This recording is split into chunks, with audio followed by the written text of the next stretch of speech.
Welcome back to Between God and Grit. It's your boy Lamarcus, but check this out. This is a place where faith meets effort and where we admit we love Jesus, but honestly, we still side eye people who messed up. Now, I'm messing with y'all. So to be honest, we live in a world that loves mistakes.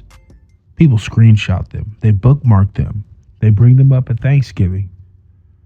But we are quick to cancel, quick to criticize, and slow to forgive. And just so you know, this is a bitter hard truth, but I won't be your rock. Rocks don't build anything. I'll be your blueprint. Because the truth is, God still loves us on our worst day. Not our we got it together day, not our I learned my lesson day. He loves us on our worst day. And if you're listening to this podcast, it isn't about pretending we're holy. Lord knows I'm not. It's about learning to walk with Jesus while tripping over our own feet. We all fail, but we're going to fail up. Shout out to my brother Calvin. This is Between God and Grit, real faith, real mess, and real grace. So as you know, I've been judged for my mistakes I made years ago. Stuff that I thought was buried. Stuff that I thought God forgave. Stuff that I didn't even want to be brought up again because of my shame and things of that sort. But yet somehow people still remember that better than my birthday. That's foul, man. Like, I'm telling you that right now. But hey, remember when you messed up in 2014, 2012, 2023? You know, those type of people, y'all can kick rocks and move. Because you asked me that question, it's just like, yeah, I do. I was there. But if I'm honest, I've done the same thing to people.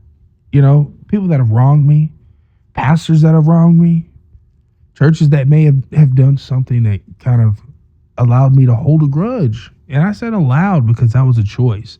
I've replayed the situations and the stories that I've heard and things that people have said over and over and over again that weren't even mine to tell when people have wronged me. And I've decided somebody's whole character by choice based on one bad moment that they may have had with me. And guess what? We're speaking about that right now because people have done the same thing to me. But I'm going to tell you this. Judging is easy, y'all. Forgiving and forgiveness takes effort. Commenting is easy. I see videos sometimes on like Instagram, Facebook, YouTube, TikTok, and the first thing I do is go to the comment section because honestly, I believe the internet is still undefeated.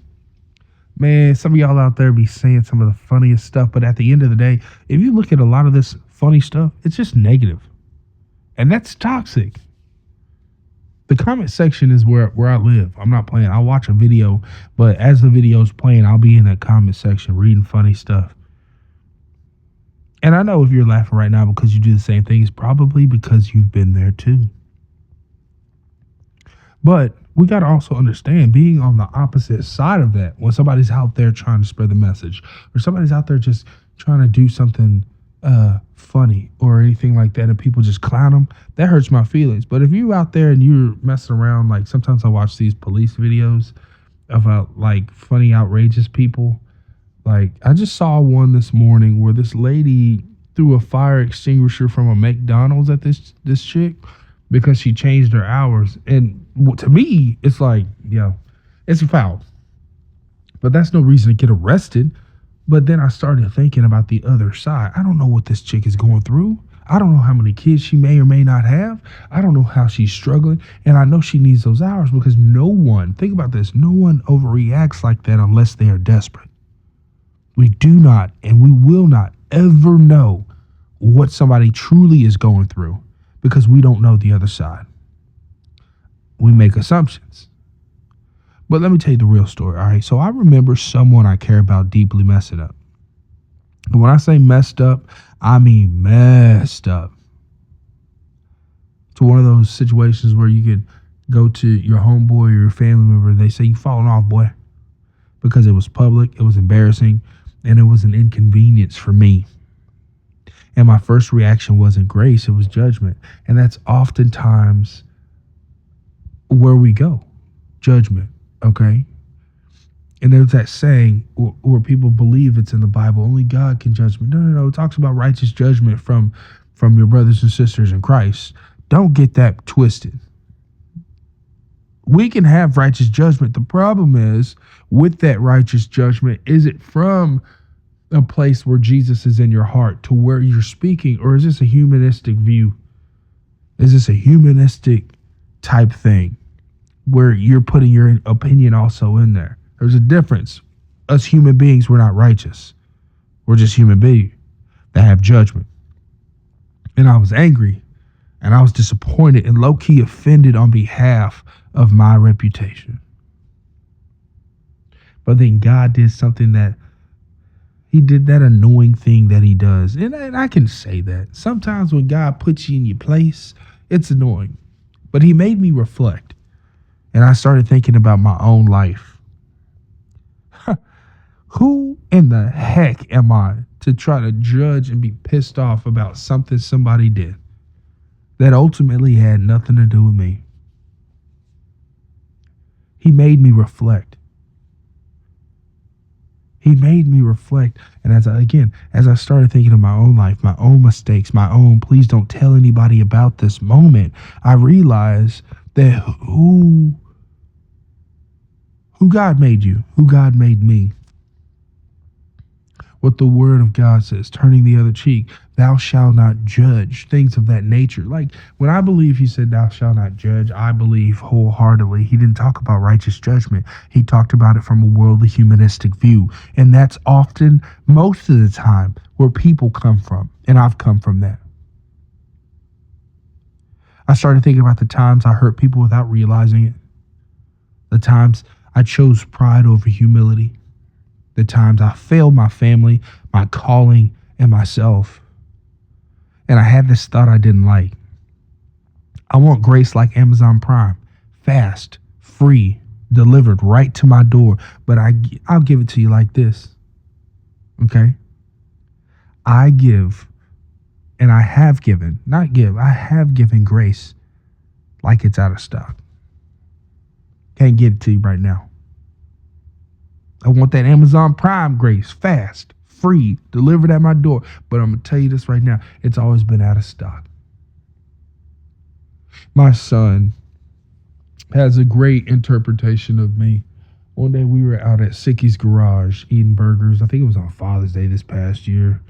And we never been there. And it was a crazy experience, man. Like if you know me, man, I'm a foodie, boy.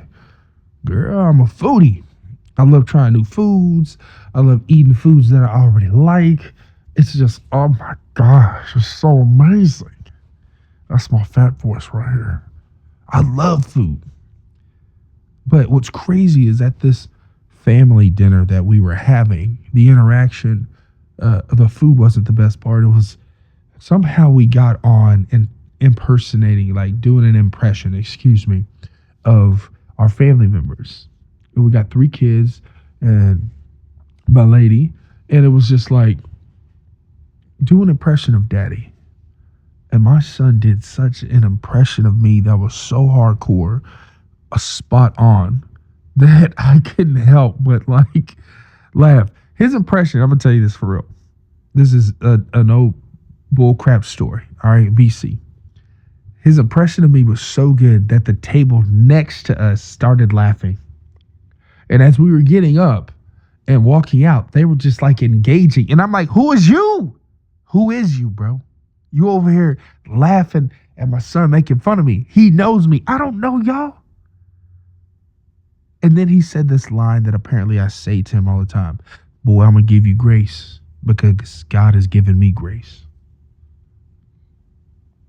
God has not given me the Amazon Prime fast, free, delivered at my door grace. He gave me endured the punishment, the lashings, the hanging of the cross, the dying, and then resurrecting, overcoming death type grace. And that grace is something that we do not need to take lightly. I'm going to tell you this right now. We all mess up. We some holy misfits, straight up. And I'm going to tell you all this right now.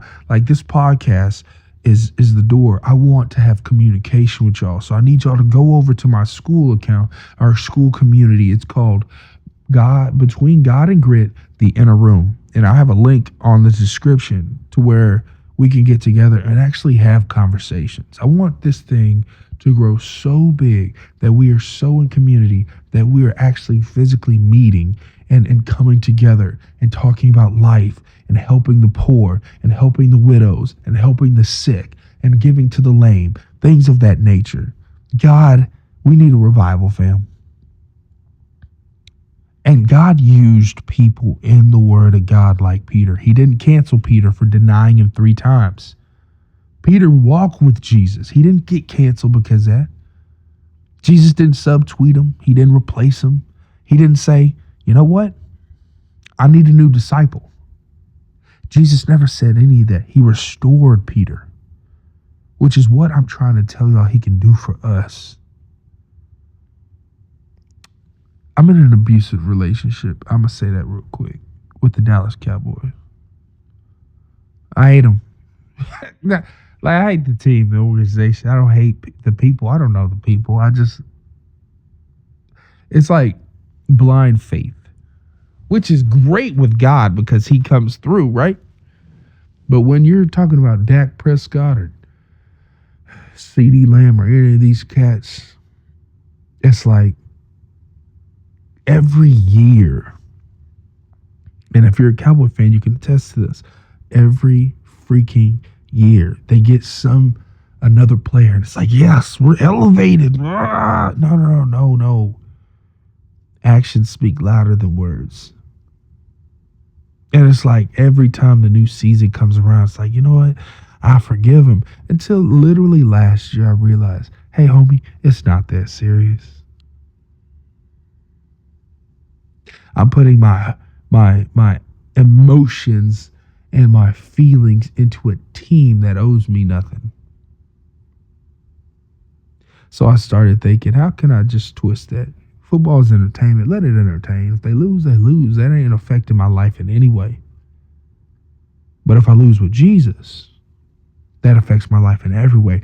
And I'm not trying to be preachy because if you know me, that's not me. I'm using it to say that people screw up. I've screwed up. You screwed up. Stop holding it against people and move on. Peter screwed up.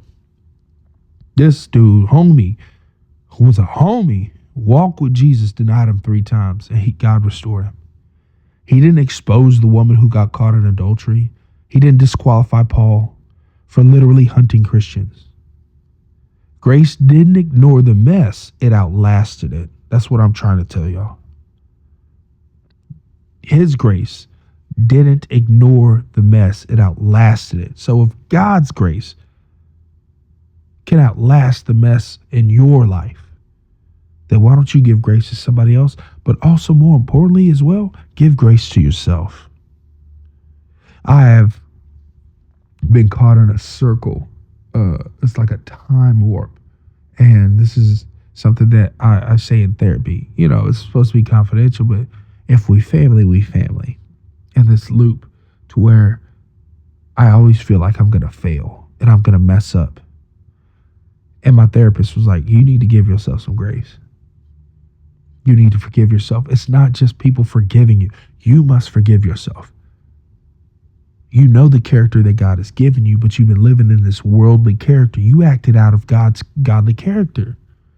You're a citizen of heaven. You're not a citizen of this earth. And sometimes that transition can be a loop. You start reading the Bible, start seeing clarity and things of that sort in such a great way.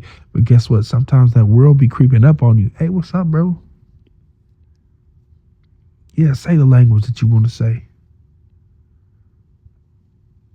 In the comment section, whether you like this or not, the F word is the most universal word. That is the word that is known in every single flipping language. It gets the point across. You can say that the F word to be happy or sad or angry or joyful. It's just the Bible speaks about the power of the tongue and how the tongue speaks life and death. That's why it's called cursing. Stop cursing. Or some people say cussing. Stop using curse words. You can really be an impact in somebody's life by the grace that you speak. Again, it doesn't mean that you don't ignore the mess. Your grace can outlast somebody's mess. And that grace that you can extend to somebody, fam, can really, really push them towards, hey, if God has given this person grace and he's showing it on me, there has to be something there. Forgiveness sounds great until it costs you something. It's the truth. Forgiveness does. It sounds great until it costs you something, because grace feels unsafe. Like what if they do it again? If somebody disrespected you, what if they do it again? Usually they've apologized to it. But what if they have a habitual habit of disrespecting you? What if they do it again? What if forgiving them makes me look dumb? What if they think I'm okay with it? Because grace sometimes, a lot of times, extended feels unsafe. What if they make me look dumb? Dumb to who? You? Older people that I talk to, there was a point in time where I asked God, I was like, I was a youth pastor. I've preached in front of an adult congregation. I've preached in front of college students. That's easy. Preaching to the generation before you was hard to me. And so God placed me in this job to where I was the youngest person at the job. I was like 33 or something like that, 34 at the time. And everybody was at least 66 to 70 years old. Now, you had some part-timers that I actually never saw that may have been in their 20s, but they only worked like 4 hours a day. But when I came in, because I was a supervisor of this place, I had to literally connect with people that are in their 60s, late 60s and 70s. Like, there wasn't a person, for example, my VP was like 71, and she loved the job so much that she wasn't going to quit. And I was like, okay, that's cool. So I would come in, and because this was a Christian job, I had the opportunity every night for 30 to 40 minutes for them to log off their phones or whatever, and us do a Bible study. And basically they had curriculum. And then one day I decided, you know what? Hey, I got a question for all y'all. They were like, yeah, what's going on, Marcus? I said, have y'all ever had a praise and worship session? And they got excited. They're like, what? No, we just read the word and talk about it. No, we would love that. I think that's great. That's great. That's awesome. And I'm like, okay, speaking to the next generation has scared me. Because what if I look dumb? And I did have somebody that was like 76 years old, just love that job, do me wrong. Didn't throw me under the bus for something that I did, but just reported that they felt a little uncomfortable about praise and worship, which is weird. That's fine. Came to me, apologized, because my VP came and said, hey, I know you're trying something new, praise and worship. That is awesome. But let's stick to the curriculum. If you want to do that maybe once in a blue moon, that's fine. But let's just stick to the book. And I was like, okay, that's cool. And I'm like, the next day comes in, hey, can I pull you aside? Marcus, I want to apologize. I'm the one that threw you under the bus. I just felt for some reason uncomfortable with the praise and worship session, And I went around before that. I sent, I am on Teams or whatever and said, hey, give me 3 of your favorite worship songs. And there was about like 7 people. So that was a good, 3, worship session. And I'm like,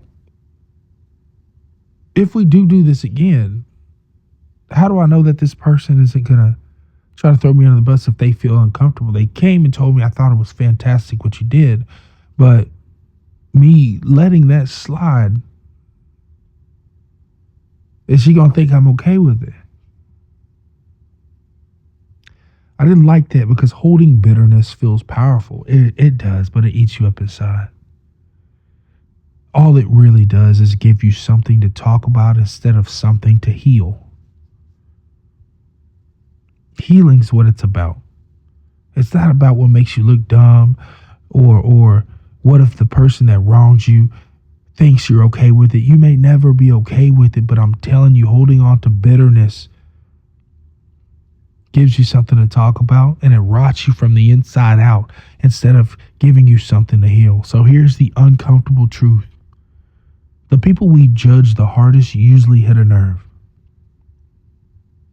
A nerve for us. They remind us of something we haven't dealt with yet. Grace doesn't mean that what they did is okay. It means God is bigger than what they did. You feel me? Are y'all trekking? Hear me out again. It reminds us of something that we haven't dealt with yet. The people that have judged us the hardest, understanding, everybody has some type of trauma in their life, and you probably just hit a traumatic nerve. But grace doesn't mean what they did was okay. It means God is bigger than what they did. God, listen. God reminded me of this. All right. He didn't come to fix the world with judgment. He came to restore it with love. There's this gentleman when I was a student pastor at a church that I'm not going to name because it just honestly has nothing to do with it. But he was a deacon or an elder at this church. And his name is Mark Worley. And he actually came to ordain me in front of my youth group. One of the coolest individuals I've ever met. And the way he broke down the Bible at its core was the fact that the Bible is just a book of love. It's a book of love. I was talking with my older brother last night. Shout out to my bro, Calvin. Listen, my brother, real quick, I need y'all to understand this, is creating something that's going to really help y'all understand the Bible and break down where Peter walked, where John walked, where Luke walked, where Jesus, of course, walked, where the disciples walked. And it's called Bible Map. So I need y'all to go over there on TikTok, YouTube, Instagram, and look up Bible Mapped. BibleMapped. It's called Bible Mapped. It gives great fun facts. But I was talking to my brother last night. I had another situation. No lie. My wife, I dropped her and our daughter off at a dance studio, and she kept the key fob. And so the car, of course, I never turned the car off, right? And so she had the key fob on at a place that was 40 minutes away. And I took our daughter to cheer practice, and I was taking my son to wrestling, and I turned the car off. The car don't turn back on. And it says, no key fob detected. And I'm like, oh my gosh, bro. I was so pissed off. Oh, I was mad because I had to, in a Lyft or an Uber, y'all. Like this was around 6 o'clock. So in the Dallas-Fort Worth area, there's traffic, and it was like $120 round trip. I ain't doing it. I'm not doing that. You can miss me with that. Shout out to my boy, my guy, Justin Bond. You can miss me with that. And then I realized, first off, I'm human. I've probably done something like that. I mean, I've never left the key fob. I've already put it in the car, give it to her. But I'm a human, man. Who am I to judge that my wife, who was trying to do something for our daughter, a very important dance rehearsal, she's got a competition this weekend. So her mind wasn't focused. And that whole situation allowed me to connect with my older brother. As usual, came through. What's up, bro? I got you. I'm on the way. Came and got me and the kids after I took them. Took me all the way across town. It was awesome. And just speaking with him, just talking with him, it just hits me. I got to fail up. What does that mean? That means you need to correct the course of action after you fail. Do something different. And it reminded me again that Jesus didn't come to fix the world with judgment. He came to restore with love. That's how you overcome anger. That's how you overcome fear. That's how you overcome pride. That's how you overcome using bad language and things of that nature with love. And I didn't get on one knee to propose to my wife to scold her on a humanistic mistake. He came to restore the world with love. And the grace he gives me was never meant to stop with me. Grace isn't conditional, y'all. It's obedient. And yes, sometimes obedience is inconvenient. But I've never met somebody who chose to submit and be obedient to God never have the life that they've always dreamed of. And I'm not talking about wealth. I'm just talking about connection. I'm talking about impact. That's literally why I'm doing this podcast, as a way I want to be effective for the kingdom. But I'm not talking to the cookie cutter people of the world. I'm talking to those people that really have damage. I'm talking to those people that have really experienced God's grace. And if they don't know God, if you don't know God and you're listening to this, he gives you grace all the time, whether you know it or not. And when you do choose to be obedient to God, it may inconvenience you from time to time. And that's the hard thing. So here's the challenge. Who are you still punishing for a version of them that no longer exists? Let me say that one more time so y'all understand. Who are you still punishing for a version of them that no longer exists? Now, again, you could have just been wronged by somebody tomorrow, today, yesterday, the day before that. But you don't need to punish them. You don't need to do that. I've been on the end of that, being punished for a terrible worldly choices that I've made. But I've also been on the punishment end of holding captive the negativity that has happened to me. You know what's crazy? I had a high school reunion, my 20-year reunion, a couple months back, and I didn't go out of fear that people were still going to see that LaMarcus in high school. A lot of people do that. I wonder if you do that. Listen to me when I say that, because it's the truth. When you see people from high school, you automatically go back to that person that you knew in high school, not the person that they may or may not have become now. My next question for you is this: who have you written off instead of praying for? See, I feel like the church has gotten away from that. We must go to those that are suffering, that are in turmoil, that have addiction, that have just continue to screw up. We must go to those people and pray with those people. I am one of those people, so I understand that. When I was going through the hell in 2023, whether people know the truth or not, that's irrelevant to me anymore. But when I was going through that hell, I just needed people to pray for me. But most of the people in my life wrote me off. I showed them my character, not my mistake, not my bad choice. I showed them who I was, not what I did, and they wrote me off, and they stopped praying, or they never prayed. I had this person that I thought was a sister, who was supposed to be a family to me. Man, I helped out as much as I can. I'm not talking about just money or anything. I was trying to be there, encouraging and stuff like that. And as soon as that went down, this person called my guy, Malik. Did you hear what happened? And here's just what's crazy about this. This person was like, we need to protect his wife. My wife don't know you.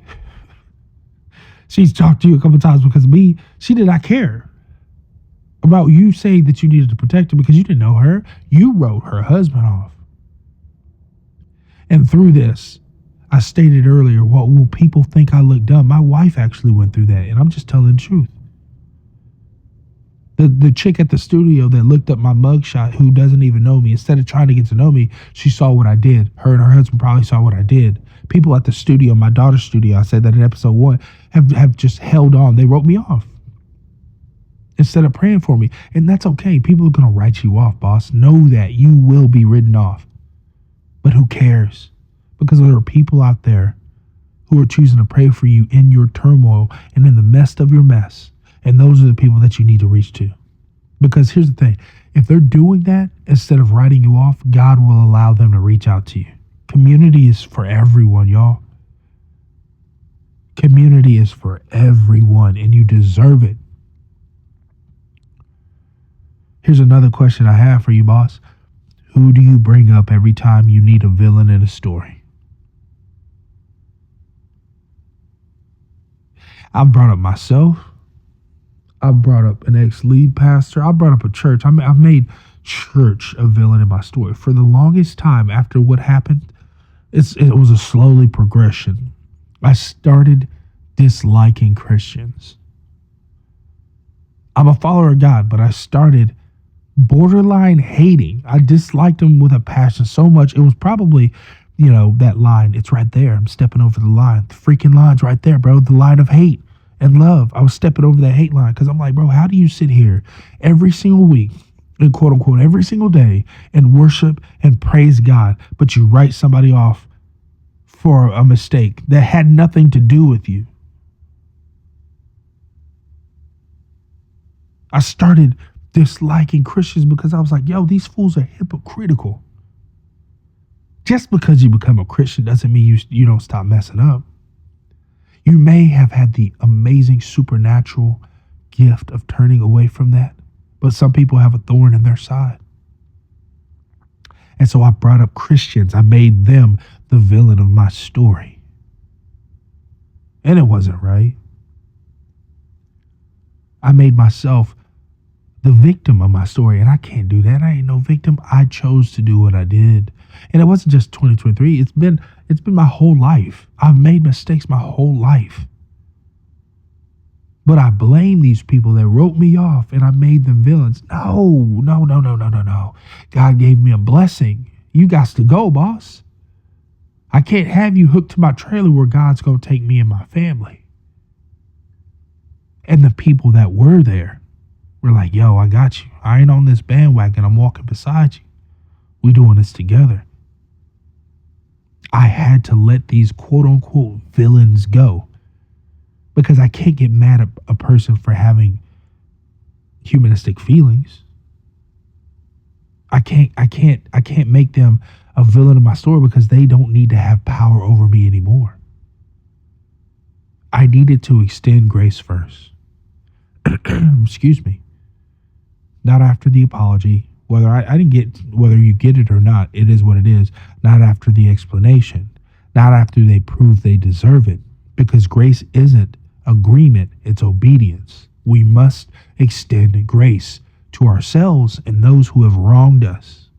Now, I know you don't like that, but check it out. Take a breath. Be honest. Who do you need to forgive? Who do you need to forgive? Especially, maybe harder. This might be a little bit harder. Where do you need to forgive yourself? Because you also need to forgive yourself, boss. I need y'all to understand grace is costly, but regret is way more expensive. Grace is costly, but regret is way more expensive. There's a lot of people in hospice and on their deathbed saying, I wish I would have let that go. I wish I would have did this. I wish I would have did that. This is your time. While God is giving you breath in your lungs, whatever you may be going through, I'm going to tell you this, extend that grace to yourself and to those that have wronged you, because guess what? We have all wronged somebody in some way. We ain't perfect. I had to do this in my marriage. I was getting mad at my wife for being hurt and disappointed and mad at me. Where forgiveness mattered more than being right. In my friendships, where grace restored trust instead of ending it. I was blessed to have people that extended me grace to where they forgave me. And I apologize for being out of character for them. And I'm not talking about 2023. I'm just talking about in general in your life and in my life. In business, where extended grace changed the entire outcome. Whether you have a business or not, a partnership or not, whatever you're doing, there's been some people that that if you worked in the customer service industry, a phone call that where somebody was so rude to you, but you had to extend grace. Not because you wanted to keep your job, but because you know what? That person might be having a bad day. We never know where somebody is in their life. That's why grace matters. In your life, and the people that have wronged you, the people that are still stuck in a cycle of addiction or whatever it may be, grace didn't erase the problem, but it gave God room to work. Grace gives God room to work. Now I need y'all to understand, fam. Grace isn't easy. Grace isn't fair. Grace isn't always deserved, but it's necessary. Faith isn't clean. It's committed. We need to fail up. This is between God and grit. We don't fake faith. We don't worship hustle. We build with grace, honesty, and obedience. I love y'all, and I can't wait to speak with y'all in the next episode. I'll holla at y'all. Remember, keep God first, and all will fall into place. Peace.